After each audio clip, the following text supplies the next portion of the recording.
The rifle looked ancient even by human standards. Its wooden stock bore scratches and burn marks that spoke of decades of use, and the metal barrel had lost its shine somewhere between star systems. Cadet Donna Cox held it steady despite the snickers echoing through the Nexus Academy's firing range, her calloused fingers finding familiar grooves worn smooth by countless hands before hers. "Is that a museum piece?"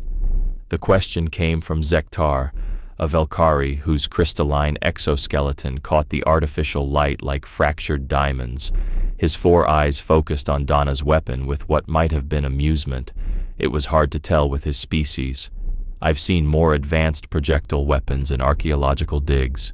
The other alien cadets gathered closer, drawn by the spectacle.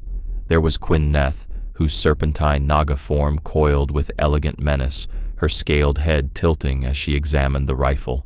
3 Corvin brothers stood in perfect synchronization, their insectoid features betraying nothing, while a lone Etherian floated nearby, his translucent form pulsing with bioluminescent patterns that Donna had learned to recognize as barely contained laughter.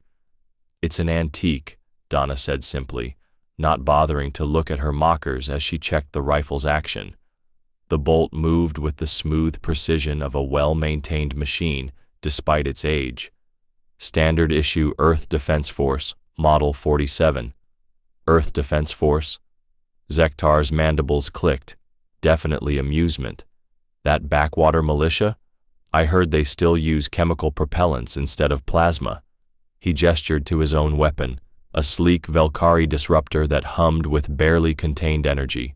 "This can punch through a battle cruiser's hull. What can your antique do? Kill small animals?" The Naga cadet's forked tongue flicked out, tasting the air. "I smell fear," Quineth hissed softly. "The human is nervous about the competition."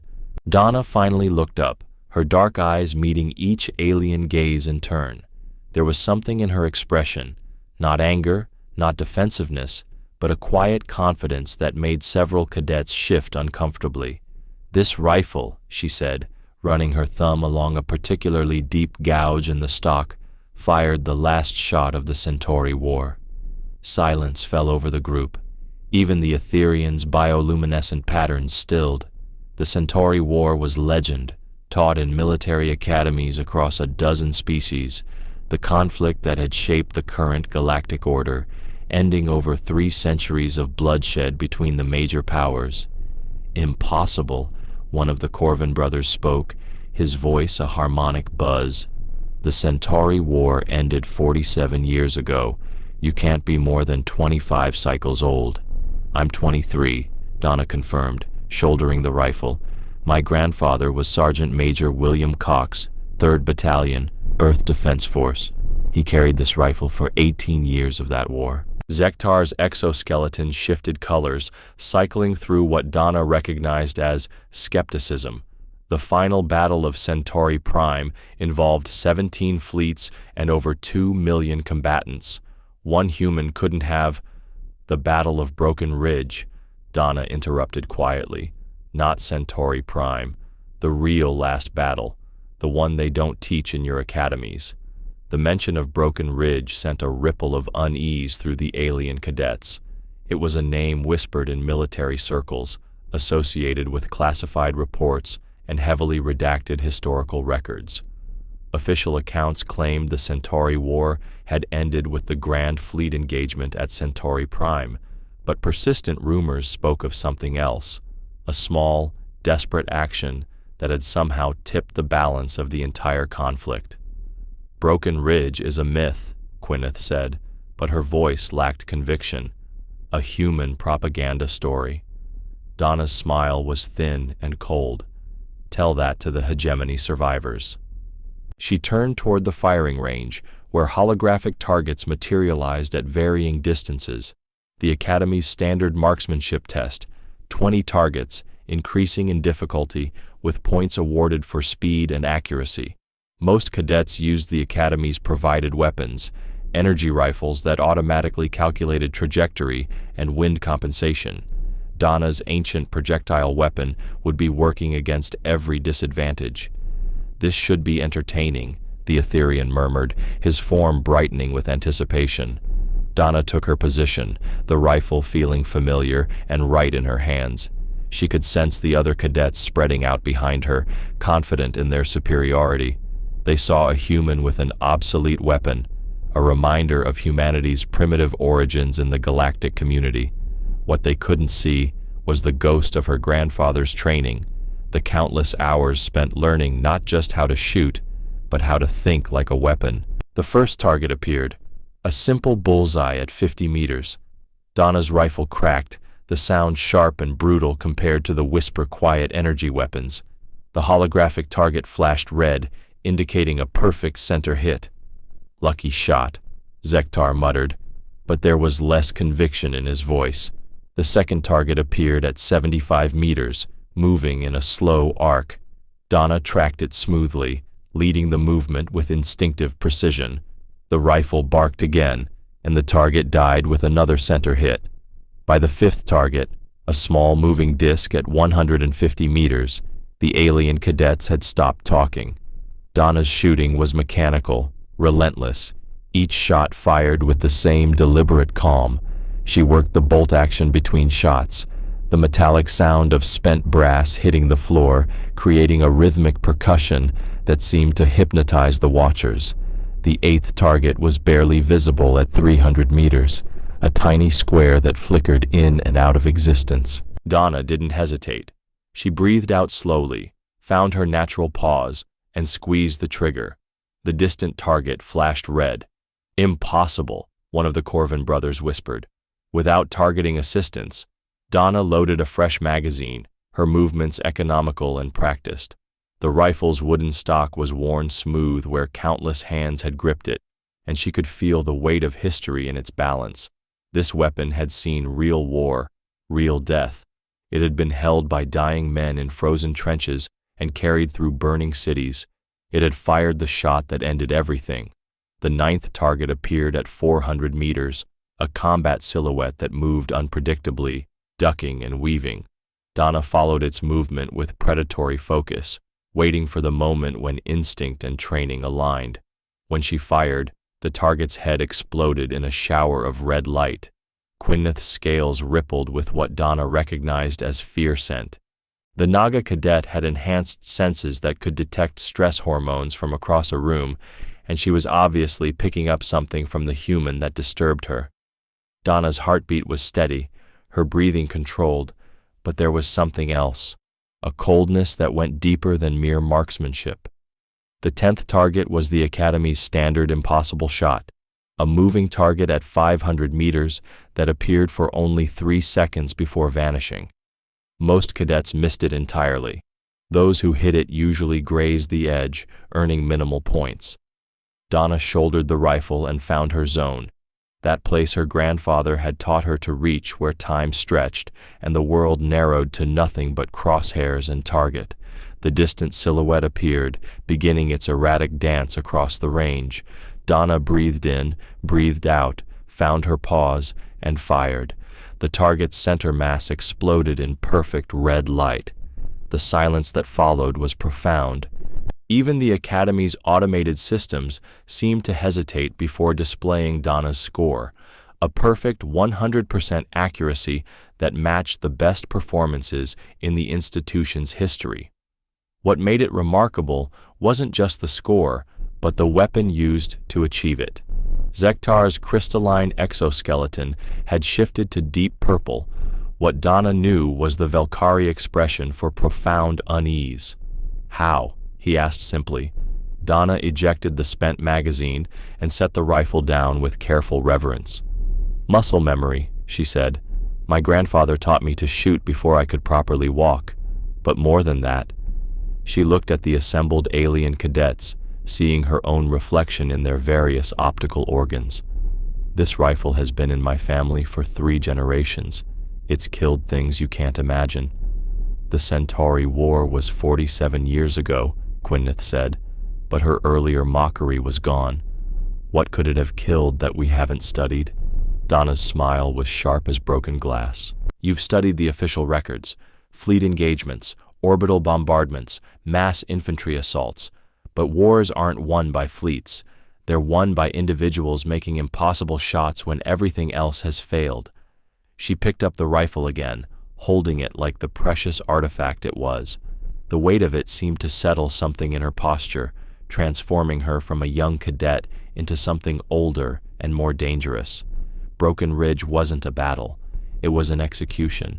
And this rifle, she traced one of the deep scratches in the stock. This rifle fired the shot that killed a war. The Academy's historical database was extensive, containing military records from dozens of species spanning centuries of conflict. But when the alien cadets searched for detailed information about Broken Ridge, they found only fragments, classified reports with most content redacted, casualty lists with no context, and a single, haunting image, a barren hilltop littered with the twisted remains of advanced technology. Donna found them in the Academy's research center 3 days after the shooting demonstration, clustered around a holographic display showing what little public information existed about the engagement. She could see the frustration in their body language, beings accustomed to having complete data suddenly faced with a mystery that their superior technology couldn't solve. "Finding anything interesting?" she asked, settling into a chair across from the group. The ancient rifle rested in a case beside her, its presence somehow filling the room despite being inactive. Zektar's exoskeleton had settled into neutral gray, but Donna caught flickers of other colors, curiosity mixed with wariness. The official records claim Broken Ridge was a minor skirmish during the war's final phase, he said. 17 human casualties, unknown enemy losses, hardly the decisive engagement you described. Official records, Donna repeated, tasting the words. You ever notice how the most important events often have the least official documentation? The Etherians' bioluminescent patterns pulsed in complex spirals. What Donna had learned was their version of intense concentration. The date matches, he said, his voice carrying harmonic overtones. 73 hours before the hegemony's formal surrender. But the timing makes no sense. Why would a small engagement on an unremarkable world influence a war that spanned half the galaxy? Donna opened the rifle case, revealing the weapon nestled in custom-cut foam. Even dormant, it seemed to radiate history. Because it wasn't about the planet, she said, running her fingers along the weapon's scarred surface. It was about what was hidden there. Quineth's serpentine form coiled tighter, scales shifting to display patterns that Donna recognized as aggressive curiosity. Hidden how? The world was surveyed. Nothing of strategic value was found. Nothing conventional, Donna agreed. But the hegemony had been working on something, a project so classified that even their own forces didn't know about it, something that would have changed the war's outcome completely. She lifted the rifle from its case, checking the action with practiced movements. The bolt moved smoothly, cycling with mechanical precision that spoke of meticulous maintenance.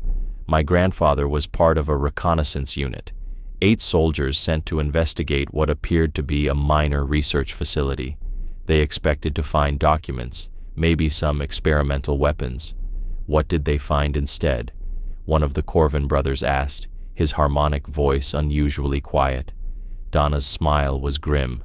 They found hell. The research center's holographic projector flickered as Donna interfaced with her personal data storage, a small device that contained her family's military records. Images began materializing in the air above the table, grainy and obviously ancient, but detailed enough to make the alien cadets lean forward with interest. The first image showed 8 human soldiers in environmental suits, standing before what appeared to be a standard prefabricated research station. They looked young and confident, weapons held casually, victory seeming assured. Donna pointed to one figure in particular, a tall man with weathered features and intelligent eyes. Sergeant Major William Cox, she said, my grandfather. He'd already been fighting the hegemony for 16 years when this mission was assigned, veteran of Proxima Station, the siege of New Geneva, the Hell March across Titan's surface. He'd seen every kind of war the galaxy could offer. The next image showed the interior of the research facility, and several of the alien cadets made involuntary sounds of distress. The corridors were lined with what appeared to be holding cells, but the barriers weren't standard energy fields or mechanical bars. Instead, they flickered with a sickly purple light that seemed to hurt the eyes to look at directly. Dimensional distortion fields, the Etherian breathed, his luminescence dimming to almost nothing. But that's impossible. The technology required. The hegemony had been working on it for decades, Donna said, powered by rare crystals they'd been mining from the galactic rim. The idea was simple: create soldiers that existed partially outside normal space-time, warriors who could phase through solid matter, appear and disappear at will, ignore most conventional weapons. Zektar's exoskeleton cycled through colors too rapidly to follow. The energy requirements alone would be astronomical, and the subjects would need to be compatible on a quantum level, which is why they were using prisoners of war, Donna said quietly. Specifically, humans. Our neural patterns apparently had the right resonance frequency for dimensional manipulation. They'd been perfecting the process for 2 years when my grandfather's unit stumbled onto the facility. The next series of images showed what remained of the test subjects. The alien cadets stared in horrified fascination at beings that were only partially visible, their forms shifting between solid matter and something else entirely. Some appeared to be screaming, though no sound could be heard. Others moved in jerky, unnatural ways, as if they existed in several moments simultaneously. The hegemony called them wraiths, Donna continued, her voice steady despite the horror she was displaying. Super soldiers who couldn't be killed by conventional means because they weren't entirely present in conventional reality. The plan was to deploy them during the final assault on Earth, an army of phantoms who could walk through our defenses and kill our leaders in their beds. Quineth's forked tongue flicked out repeatedly, tasting fear scent in the air. But your grandfather's unit stopped them? Donna laughed, but there was no humor in the sound. 8 soldiers against a facility full of dimensional horrors and their hegemony controllers? They tried. They died trying. 7 of them, anyway. She advanced to the next image, a scene of devastation that made the previous horrors pale in comparison.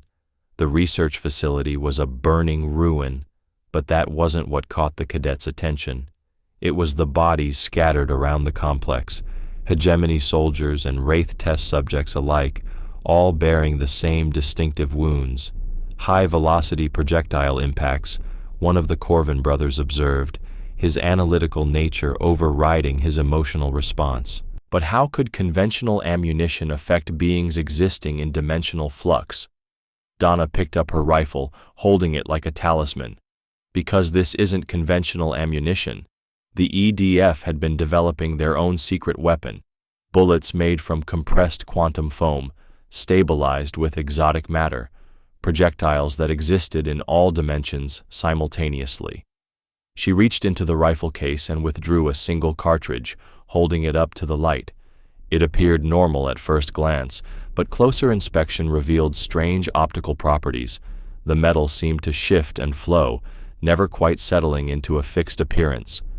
Quantum rounds, she said, took the entire Earth Defense Force Research Division 4 years to develop, and they only managed to produce about 1,000 rounds before the war ended. My grandfather carried exactly 50 of them to Broken Ridge. The Etherian's form brightened with sudden understanding.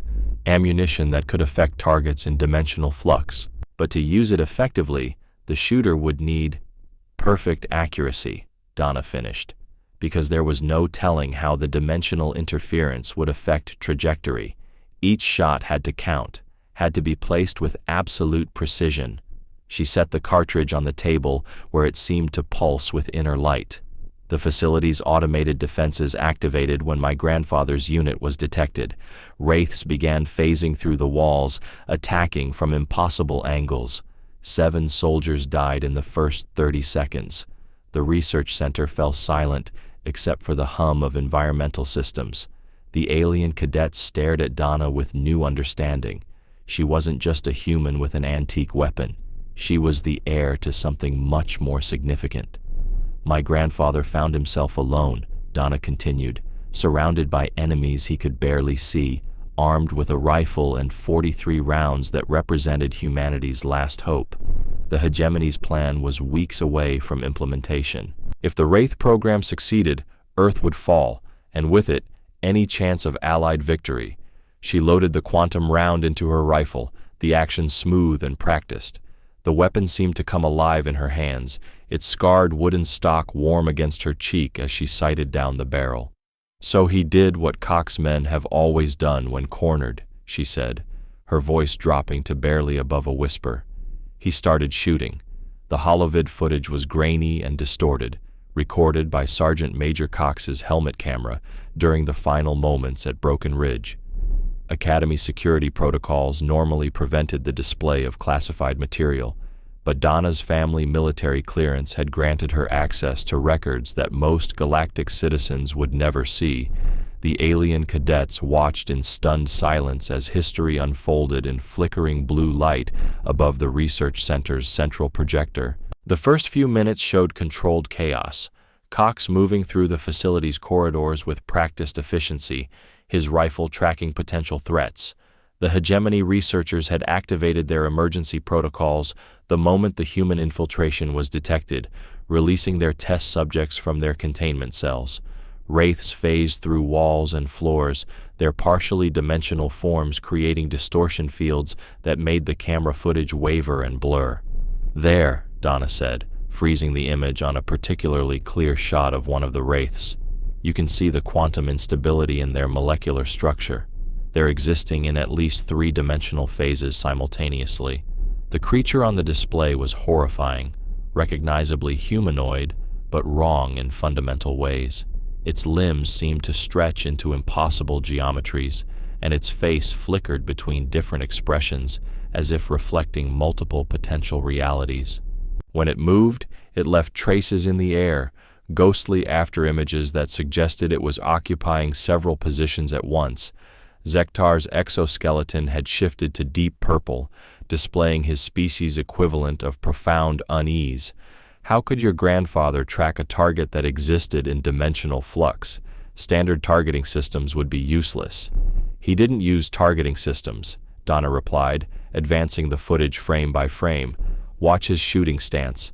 The video showed Cox raising his rifle, but his posture was unlike anything the alien cadets had seen in modern military training. Instead of the rigid, technology-dependent positions taught at the academy, he seemed to flow with the weapon, his entire body becoming part of the targeting system. His eyes weren't focused on the sights. They were soft, unfocused, as if he were looking through the rifle rather than with it. "Instinctive shooting," she explained. "A technique developed by human hunters over thousands of years, before we had energy weapons or computer-assisted targeting. The shooter becomes one with the weapon, relying on muscle memory and spatial awareness rather than conscious calculation."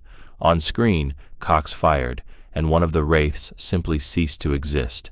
Not destroyed in the conventional sense, it collapsed into itself, the various dimensional phases snapping together with a visual effect that made the watching cadets flinch.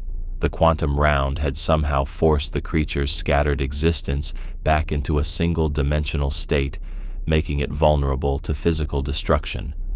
42 rounds remaining, Donna counted, her voice taking on the rhythm of someone reciting a familiar prayer. The hegemony controllers realized their test subjects were vulnerable and began coordinating attacks. 3 Wraiths, approaching from different dimensional angles. The footage became a blur of motion as Cox spun, tracking multiple targets that phased in and out of visible reality. His rifle cracked 3 times in rapid succession, each shot placed with inhuman precision. 3 Wraiths collapsed back into single-dimensional existence and died. 39 rounds. Quineth's scales had shifted to display patterns of deep respect mixed with predatory appreciation. As a species evolved from ambush hunters, the Naga understood the kind of spatial awareness Cox was demonstrating. "Your grandfather was enhanced," she said. "It wasn't quite a question." Donna shook her head. "Completely baseline human. but he'd been training with that rifle for 18 years.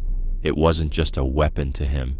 It was part of his body, an extension of his nervous system. The holovid continued its grim chronicle.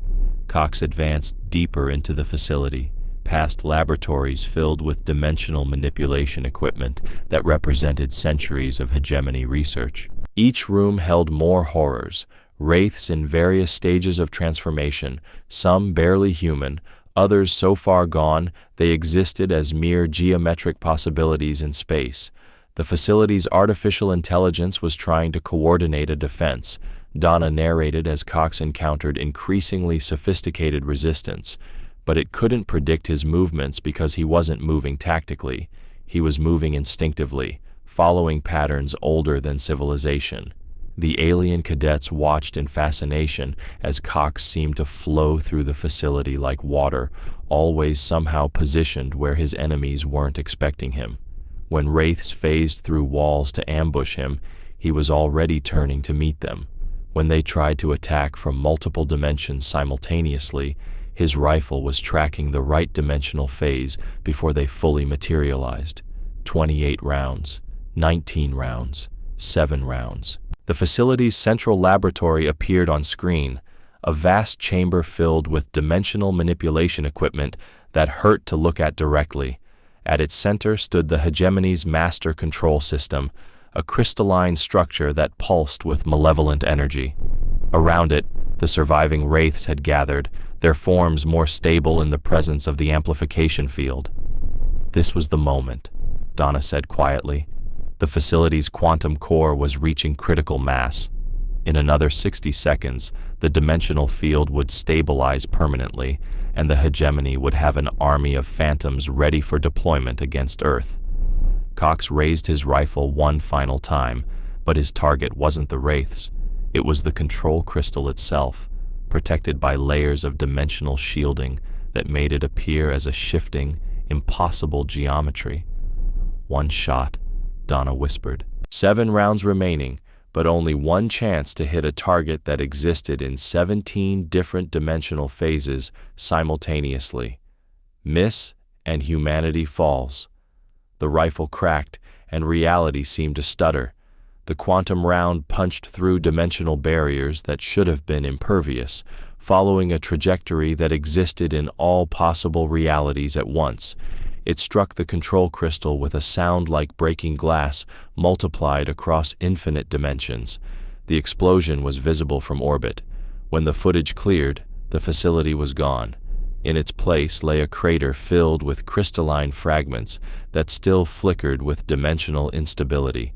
Cox stood at the crater's edge, his rifle smoking, surrounded by the collapsed forms of wraiths who had been snapped back to single-dimensional existence by the control system's destruction. The hegemony surrendered 73 hours later, Donna said, freezing the final frame on her grandfather's face. He looked older, marked by something that went deeper than physical exhaustion, not because their fleets were defeated, but because their ultimate weapon had been destroyed by a single human with an antique rifle. The research center was silent for long minutes. The alien cadets stared at the frozen image, trying to process what they had witnessed. This wasn't the clean technological warfare they had studied. This was something primal and terrifying, a reminder that beneath all their advanced civilization lay the capacity for individual action that could change the course of history. 6 rounds left, Zektar said finally, his voice barely audible. Donna nodded, ejecting the quantum cartridge from her rifle's chamber and returning it to its case. 6 rounds. My grandfather carried them back to Earth and gave them to my father before he died. My father carried them through the frontier wars and gave them to me when I enlisted. She closed the rifle case with careful reverence. I've never fired one, never needed to, but I carry them because...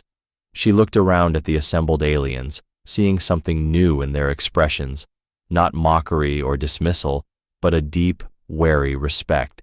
Because wars aren't won by fleets or technology, she continued.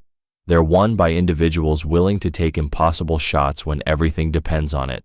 And sometimes, that individual is just a human with an old rifle who refuses to miss. The Academy's Combat Simulation Center could replicate any battlefield environment from across the galaxy, from the methane storms of Titan to the crystalline mazes of the Velkari homeworld. For the advanced combat assessment, each cadet would face a scenario designed to test their species' particular strengths while challenging their weaknesses. Donna stood in the preparation chamber, checking her rifle one final time while her alien classmates underwent their own pre-combat routines. Zektar's crystalline exoskeleton had shifted to combat configuration, plates realigning to provide maximum protection while maintaining mobility. His plasma disruptor hummed with barely contained energy, and his 4 eyes tracked movement with predatory precision. The Corvin brothers moved in perfect synchronization, their insectoid forms checking identical pulse rifles with mechanical efficiency. Quinnineth coiled and uncoiled her serpentine body, testing the flexibility that made her species such deadly close combat specialists. Only the Etherian seemed unaffected by the pre-combat tension. His translucent form pulsed with steady bioluminescence as he communed with the Academy's combat systems, downloading tactical data directly into his consciousness. Donna had learned to respect the Etherian approach to warfare. They didn't fight with weapons so much as they became living weapons, their entire being adapting to match combat requirements. "Your scenario has been classified Level 7, Instructor Vexmoth announced, his chitinous voice carrying the authority of someone who had survived more battles than most species had historical records. The Academy's senior combat instructor was a Thektar veteran whose species had been fighting wars since before humans discovered fire. This represents a survival situation against overwhelming odds with minimal support. Success requires not just combat skill, but strategic thinking and resource management." Donna nodded, understanding the unspoken message. The Academy had been studying her performance since the rifle demonstration, trying to understand how a human with primitive equipment could consistently outperform aliens with superior technology. Her combat assessment would be designed to test not just her shooting ability, but her capacity for tactical innovation under pressure. "Your scenario begins now." The simulation chamber dissolved around her, replaced by a devastated cityscape that looked uncomfortably familiar. Broken buildings stretched toward a smoke-darkened sky, and the air carried the acrid smell of burning metal and something else, the ozone scent of high-energy weapons.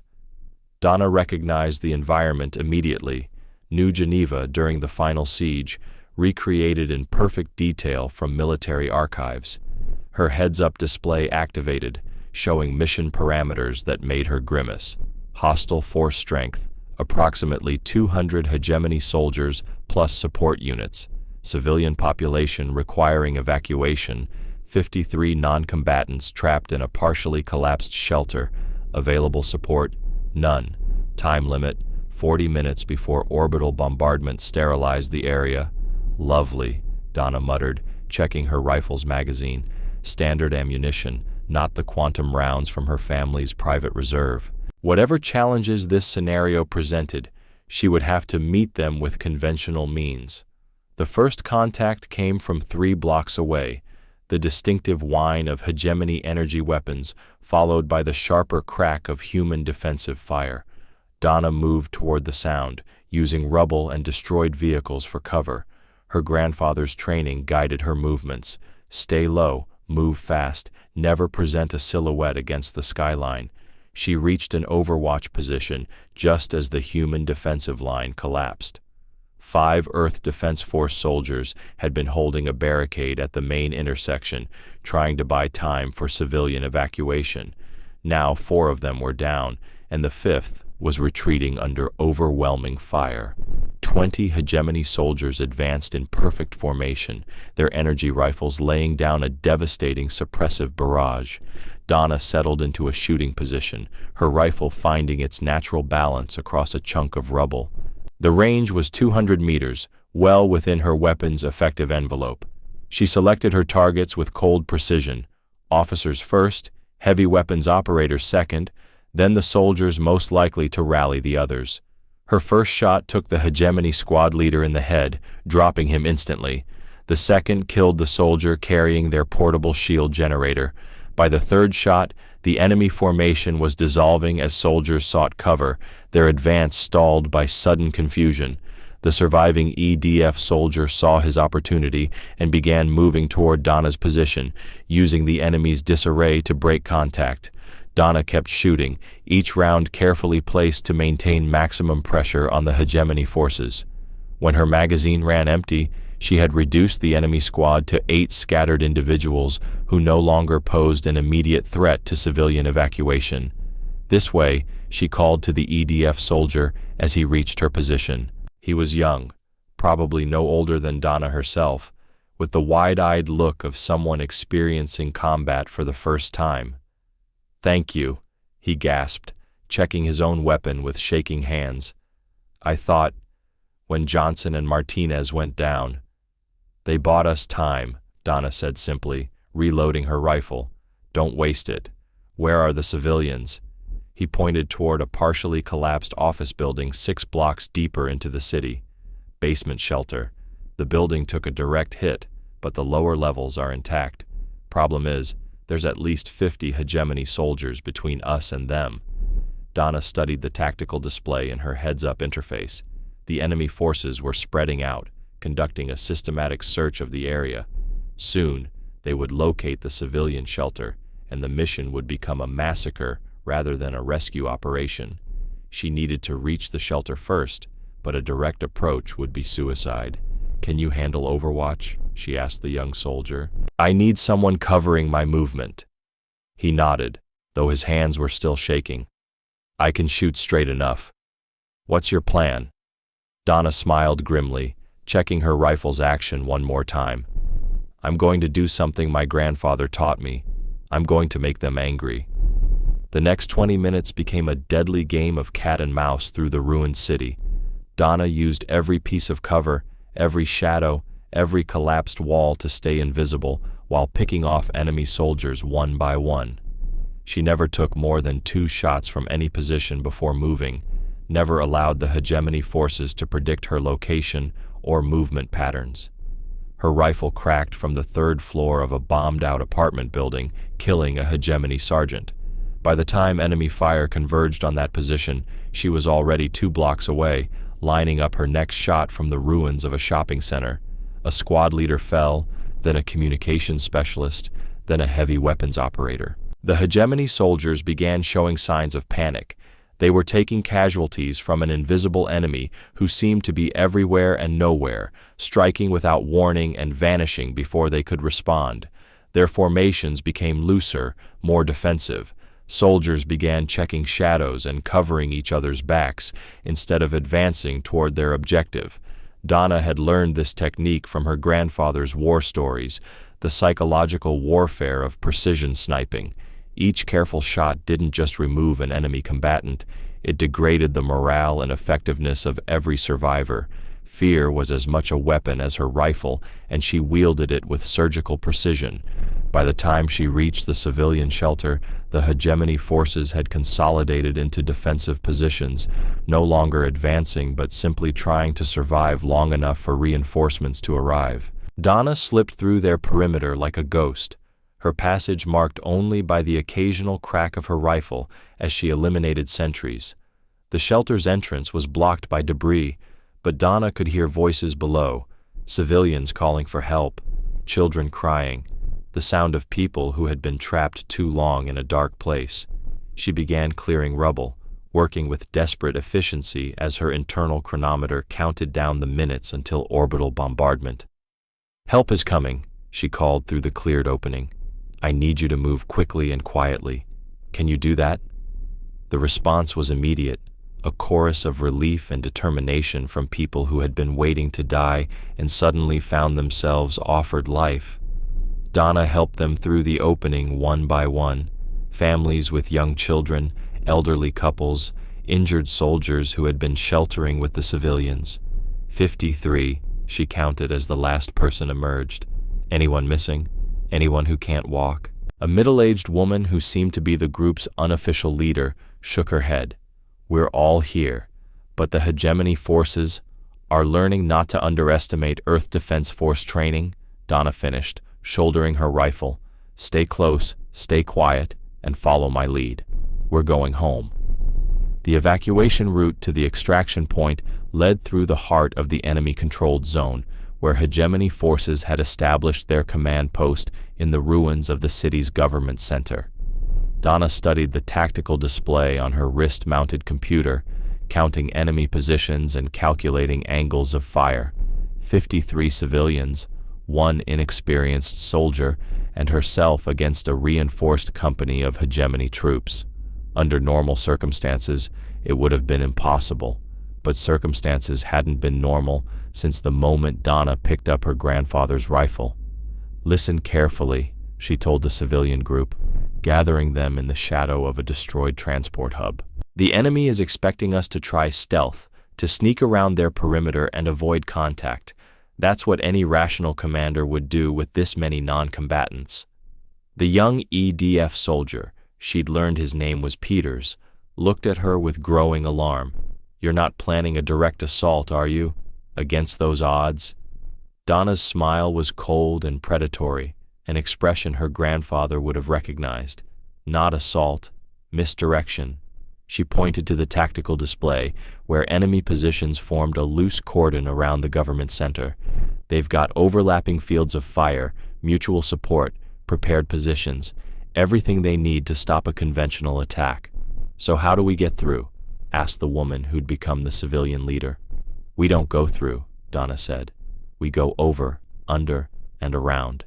But first, we make them look the wrong way. She began sketching in the rubble-covered ground, outlining a plan that would have seemed insane to any conventional military strategist. The civilian group would split into 3 smaller units, each following a different route through the city's underground maintenance tunnels. Meanwhile, Donna would create a diversion that would draw hegemony attention away from the evacuation routes. You want to face 200 enemy soldiers alone? Peters asked, his voice climbing toward panic. That's suicide. Not alone, Donna corrected, checking her rifle's magazine. I'll have the best partner any human soldier ever had. Enemy overconfidence. She looked up at the smoke-darkened sky, where the first hints of orbital ships could be seen as moving stars. They think they know what humans are capable of. Time to teach them otherwise. The plan was elegant in its simplicity. Donna would position herself in the government center's clock tower, the highest point in the immediate area, and begin engaging enemy targets at maximum range. The hegemony forces would naturally assume she was the advance element of a larger force and would concentrate their defenses around the tower, trying to prevent what they would perceive as an imminent assault. While the enemy focused on the imaginary threat, the civilian groups would move through the tunnel system, guided by Peters and the building's original blueprints. The tunnels connected to the city's spaceport, where EDF evacuation ships were still launching despite the bombardment. If Donna could keep the hegemony forces distracted for 30 minutes, the civilians would reach safety. What about you? The civilian leader asked quietly. How do you get out? Donna was already moving toward the government building, her rifle held ready. One problem at a time.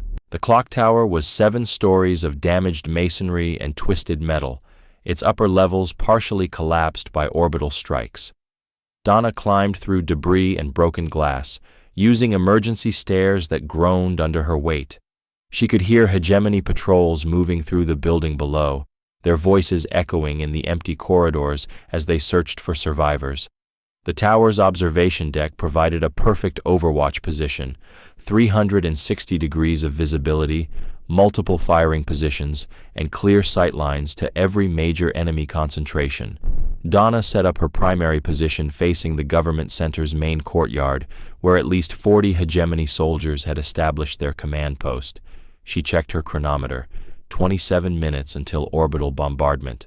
Time to start the show. Her first shot killed a hegemony communications officer who was coordinating with their orbital support. The man simply folded over his equipment console, dead before he knew he was under attack.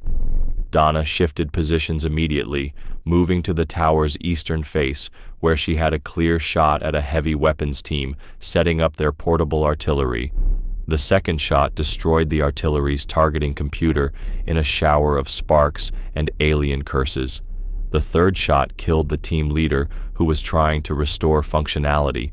By then, the hegemony forces had identified her general position and were beginning to return fire. Energy bolts began striking the clock tower, superheating stone and metal. Donna moved constantly, never staying in one position for more than 2 shots. She used every piece of cover the damaged structure provided: broken walls, collapsed beams, twisted metal frameworks that had once supported the clock mechanism. Her rifle cracked methodically as she worked through target priorities. Officers first, to disrupt command and control. Heavy weapons operators second, to reduce the enemy's ability to suppress her position. Communications personnel third, to prevent coordination with orbital assets. Each shot was carefully placed, conservatively aimed, designed to have maximum psychological impact on the survivors. The hegemony response was everything she had hoped for. Soldiers began moving toward the government center, assuming they were facing the spearhead of a major human counterattack. Defensive positions were reinforced. Additional heavy weapons were brought forward. The enemy was concentrating their forces exactly where Donna wanted them, away from the civilian evacuation routes. Peter's voice crackled over her communications headset. First group is in the tunnels, moving toward checkpoint Alpha. Donna shifted to the tower's southern face, where a hegemony squad was trying to establish a firing position with clear lines of sight to her location. Her rifle barked twice, killing the squad leader and forcing the others to seek cover. She could see more enemy soldiers moving through the streets below, all converging on the government center. Second group entering tunnel system, Peters reported. No contact with hostile forces. A hegemony sniper team had taken position on a building 400 meters away, trying to engage Donna at long range. Their energy weapons carved glowing tracks through the air, but they were firing at shadows. Donna had already moved to the tower's western face, where she engaged a heavy weapons team that was setting up to provide suppressive fire.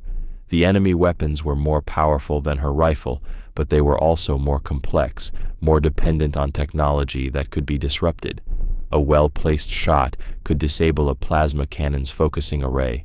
Another could destroy the power coupling that fed an energy rifle. Donna had learned from her grandfather's stories about fighting technologically superior enemies. You didn't match their capabilities, you exploited their dependencies.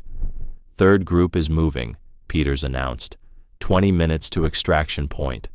Donna's ammunition was running low, 3 magazines left, 45 rounds total. She had been firing for nearly 20 minutes, and every shot had to count. The hegemony forces below were becoming more organized, their initial panic replaced by professional competence as they realized they were facing a single opponent. A new voice cut across the tactical frequency, harsh, authoritative, speaking in the clicking consonants of hegemony battle language. Donna's universal translator parsed it into cold, military English. "This is Commander Vex Thule. I want that human sniper eliminated immediately. All units converge on the government center. Maximum firepower authorized." The intensity of enemy fire increased dramatically. Energy bolts streamed toward the clock tower from multiple directions, turning sections of masonry into superheated plasma. Donna was forced to take cover behind the tower's central support column, a massive steel beam that was slowly being cut apart by concentrated fire. "All civilian groups have reached the spaceport," Peters reported, his voice tight with relief. "Evacuation ships are loading now." Donna checked her chronometer. 8 minutes until orbital bombardment. The civilians were safe, the mission was accomplished. Now came the hard part, staying alive long enough to matter. She moved to a new firing position, using a partially collapsed wall for cover.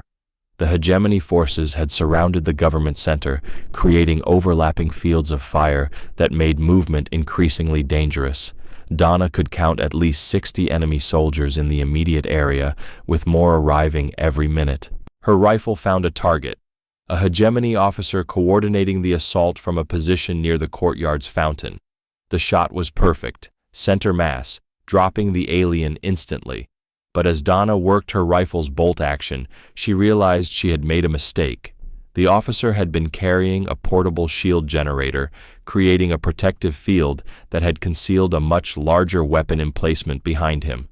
As the shield collapsed, Donna found herself staring down the barrel of a hegemony plasma cannon, a crew-served weapon capable of reducing the clock tower to molten slag. Time seemed to slow as Donna recognized the tactical situation. The plasma cannon was already charging, its focusing array glowing with barely contained energy. She had perhaps 3 seconds before the weapon fired, and no cover that could withstand that kind of firepower. Her grandfather's voice seemed to whisper across the decades, "When you can't avoid the shot, change the angle." Donna's rifle was already moving, tracking not toward the plasma cannon's crew, but toward the weapon itself, specifically toward the power coupling that connected the cannon to its energy supply. It was a tiny target at 300 meters, no larger than her fist, partially concealed behind the cannon's bulk. She had one shot, one moment, one chance to thread the needle between impossible and dead. Donna Cox, heir to a legacy written in smoke and blood, squeezed the trigger. The plasma cannon's power coupling exploded in a cascade of alien sparks and superheated metal, the weapon's massive energy charge feeding back into its own systems. The explosion vaporized the cannon's crew and sent shockwaves rippling through the hegemony formation below. Secondary explosions began as other energy weapons overloaded in sympathetic resonance, creating a chain reaction that turned the government courtyard into a blazing inferno. Donna worked her rifle's bolt action and acquired her next target, another heavy weapons emplacement that was trying to establish a clear firing line. Her shot took out the weapon's targeting computer, sending the massive gun barrel swinging wildly as its automated systems failed. The crew scrambled to regain control, but they were silhouetted against the fires below, easy targets for a shooter with Donna's skills. "Extraction ships are launching," Peters reported over the comm system. "All civilians accounted for. You need to get out of there." Donna checked her chronometer. 4 minutes until orbital bombardment. The clock tower was taking increasingly heavy fire as more hegemony forces converged on her position. Sections of the upper structure were collapsing, reducing her available cover with each passing second. Stone and metal rained down around her as energy bolts carved through the ancient masonry. She had 2 magazines left, 30 rounds to cover her withdrawal from a position surrounded by increasingly angry aliens who had superior numbers, superior firepower, and superior technology. Under normal circumstances, it would have been an impossible tactical situation. But then, nothing about this scenario had been normal since the moment Donna decided to make her stand. A new pattern of fire began striking the clock tower, not the random suppression fire she had been enduring, but carefully coordinated shots designed to collapse specific structural elements. Donna realized with professional appreciation that the hegemony forces had brought in combat engineers, specialists who understood how to bring down fortified positions with surgical precision. "Clever," she murmured, watching as support beams began to fail in calculated sequence, but not clever enough. Instead of fighting the tower's collapse, Donna decided to use it. She moved to the structure's eastern face, where the combat engineers had weakened the support framework most extensively. A few well-placed shots from her rifle severed the remaining connections, and an entire section of exterior wall began to fall away from the building. Donna rode the collapsing masonry down like a controlled avalanche, using chunks of debris for cover as she descended toward street level. Hegemony soldiers scattered as tons of stone and steel crashed into the courtyard, creating an enormous dust cloud that obscured visibility and disrupted their carefully coordinated firing patterns. She hit the ground running, her rifle already tracking targets through the swirling debris. A hegemony soldier emerged from the dust cloud directly in front of her. Donna's shot took him down before he could raise his weapon. She rolled behind a chunk of collapsed wall just as energy bolts began tracking her movement, the superheated air above her head crackling with barely missed death. The extraction route led through 3 blocks of urban warfare hell, burning buildings, collapsed infrastructure, and enemy soldiers who were now actively hunting her rather than simply defending positions. Donna moved like water through the destruction, following patterns her grandfather had learned in similar circumstances decades earlier. She used every advantage the terrain provided. A half-collapsed parking structure became a maze of concealment and cover. A burning apartment building's smokescreen masked her movement between positions. When hegemony soldiers tried to set up blocking positions, they found themselves engaging shadows and echoes while Donna flanked them from unexpected directions. Her rifle cracked steadily as she moved, each shot carefully rationed, precisely aimed. An enemy communications specialist fell while calling for orbital fire support. A squad leader died while trying to coordinate his soldiers' movements. Heavy weapons operators found their equipment suddenly malfunctioning as Donna's bullets found critical components. 2 minutes to bombardment, Peters warned over the comm. Whatever you're doing, do it faster. Donna could see the spaceport ahead, a sprawling complex of landing pads and support structures where the last evacuation ships were preparing for departure. She could also see the hegemony blocking force that stood between her and safety. At least 20 soldiers in prepared positions, their weapons covering every approach to the spaceport's perimeter. 1 magazine left, 20 rounds, 20 enemies with superior firepower and defensive positions. Her grandfather's voice whispered across the years, "When the odds are impossible, change the game." Donna studied the tactical situation with cold precision. The hegemony forces were positioned to stop a conventional assault, overlapping fields of fire, mutual support, clear sight lines, but they were also positioned with their backs to the spaceport's main fuel depot, a collection of storage tanks that contained enough volatile chemicals to level several city blocks.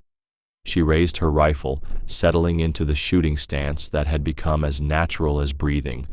The range was 400 meters to the nearest fuel tank, and she would have to thread her shot between multiple enemy positions without being detected.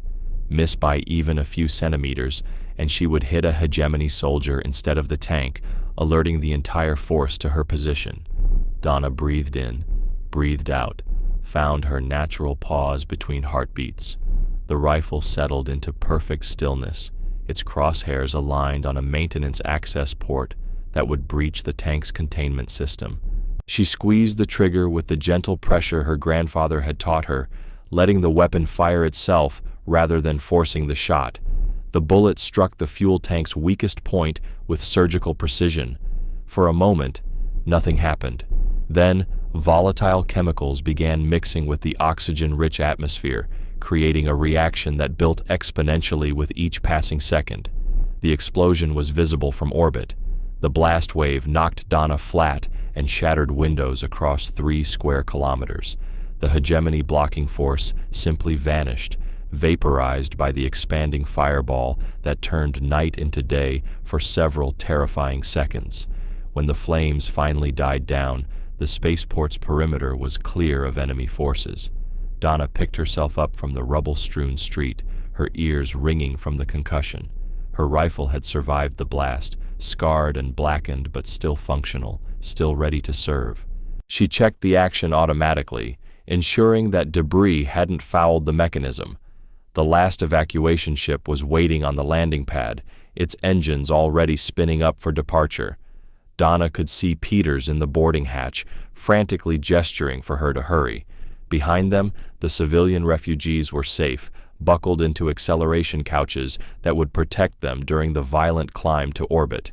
30 seconds to bombardment, Peters shouted over the engine noise. "Move!" Donna ran across the landing pad, her boots ringing against metal decking that was already growing hot from the ship's exhaust. She dove through the hatch just as Peters sealed it behind her and felt the acceleration crush her into a safety harness as the ship clawed its way towards space. Through the viewport, she could see the first orbital strikes beginning to fall. pillars of superheated plasma that turned entire city blocks into glass. The simulation was ending with the same devastating finality that had marked the real Battle of New Geneva decades earlier. But this time, the evacuation had succeeded. This time, the civilians had survived. The simulation environment dissolved around Donna, replaced by the Academy's sterile white walls.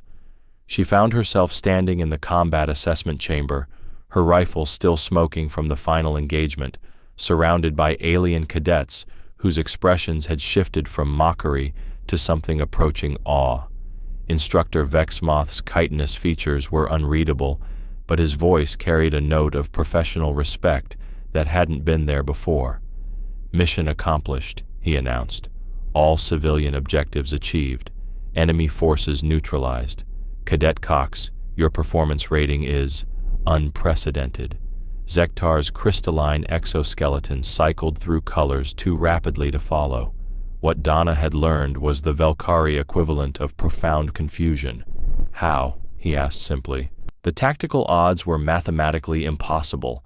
Donna ejected her rifle's spent magazine and began the ritual of post-combat maintenance, checking the weapon for damage and wear. The familiar routine helped her transition back from the focused intensity of combat to the mundane reality of academy life. "My grandfather used to say that mathematics don't win wars," she replied, running a cleaning rod through the rifle's barrel. "People do, and when people are desperate enough, determined enough, they can accomplish things that look impossible from the outside." Quineth's serpentine form coiled with what Donna recognized as respect mixed with wariness. "Your species is—" She paused, searching for words in Standard Galactic. "Concerning. You fight like prey animals, but you think like apex predators. Maybe that's why we survived long enough to reach the stars," Donna said, reassembling her rifle with practiced efficiency. "We learned to be dangerous when we needed to be." The Etherian's bioluminescent patterns pulsed with complex mathematical sequences, his species equivalent of deep thought. "The fuel depot explosion," he said. "You calculated the blast radius, the chemical composition, the structural weaknesses. How long did that analysis take?" Donna looked up from her weapon maintenance, meeting the alien's shifting gaze with steady human eyes. "Analysis?" she asked. "I didn't analyze anything. I looked at the situation and knew what needed to happen. Sometimes thinking too much gets in the way of doing what's necessary." She stood and slung her rifle across her shoulder, the weight of it familiar and comforting. Around her, the alien cadets watched with expressions that ranged from confusion to fear to grudging admiration. They were beginning to understand what humanity brought to the galactic community, not superior technology or ancient wisdom, but something more fundamental and more dangerous. "The last shot of the Centauri War wasn't fired at Broken Ridge," Donna said, her voice carrying across the silent chamber. "It was fired every day afterward, by every human who refused to give up when the odds said they should. We're still firing that shot, still proving that sometimes one person with an old rifle can change everything." She walked toward the chamber's exit, her footsteps echoing in the silence. At the doorway, she paused and looked back at her fellow cadets, beings from across the galaxy who represented species with technologies and capabilities far beyond human achievement. "My grandfather carried this rifle through 18 years of war," she said, patting the weapon's scarred stock. "He fired the shot that ended the Centauri conflict and saved Earth from invasion. When he gave it to my father, he said something I'll never forget." The alien cadets leaned forward, drawn despite themselves by the weight of history in her words. He said, "This rifle has 6 rounds left. Pray to whatever gods you believe in that you never need to use them. But if you do—" Donna's smile was sharp as broken glass. "Make them count." She left them there in the simulation chamber, still trying to process what they had witnessed. In the weeks that followed, word of her performance would spread throughout the academy, then beyond to the greater galactic community. The story would grow in the telling, how a human cadet with an antique weapon had accomplished the impossible, how she carried the legacy of a war most aliens preferred to forget. But Donna Cox didn't care about stories or legends. She cared about the rifle on her shoulder, the weight of family history it represented, and the knowledge that somewhere in the galaxy there might come a moment when everything depended on one perfectly placed shot. When that moment came, she would be ready. The rifle would be ready, and like her grandfather before her, she would not miss.